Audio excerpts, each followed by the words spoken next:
Վարչապետի մամուլի քարտուղար Նազելի Բաղդասարյանի խոսքով Նիկոլ Փաշինյանը մինչ այս պահ աղանդավորների, մասնավորապես կյանքի խոսքի հովիվ Արթուր Սիմոնյանի հետ հանդիպում չի անցկացրել։ Վարչապետի արած առաջարկը եղել է հրապարակային, մինչ այս պահ որևէ հանդիպում չի եղել, այսօր ԵՄ-ի հետ զրույցում ասել է Բաղդասարյանը։ Նա նշել է, որ գործընթացի մասին հավելյալ տեղեկություններ կտան։ Տեսեք, որևէ կրոնական կազմակերպության հետ կապված հայտարարություն չեմ կարող մեկնաբանել, բայց մամուլում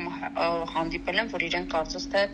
արձագանքել են, ինչ մնում է վարչապետի արած առաջարկությանը, հրապարակային ա եղել 3 եւ մինչ այս պահը որևէ հանդիպում չի եղել, ամեն դեպքում գործընթացի մասին հավելյալ տեղեկատվություն կհայտարարվի, այսինքն դիմումատուները դեռ պետք է դիմումները ներկայացնեն, վարչապետը չափանիշները նշել է, որ պետք է Հայ առաքելական եկեղեցու այդ կապված հետևորդ լինեն, պահքի մասին ձևակերպումներ կան, եթե ուշադիր կարդաք, կարծում եմ վարչապետի ներկայացած ցանքը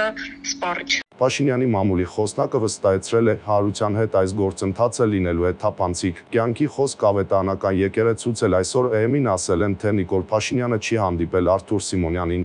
Բրիջան, ոչ մի հանդիպում չի եղել ու ոչ մի հարց չեմ կարել սպային պատասխանել, ոչ մի մենք գրել ենք, սա սուտ բաներ է,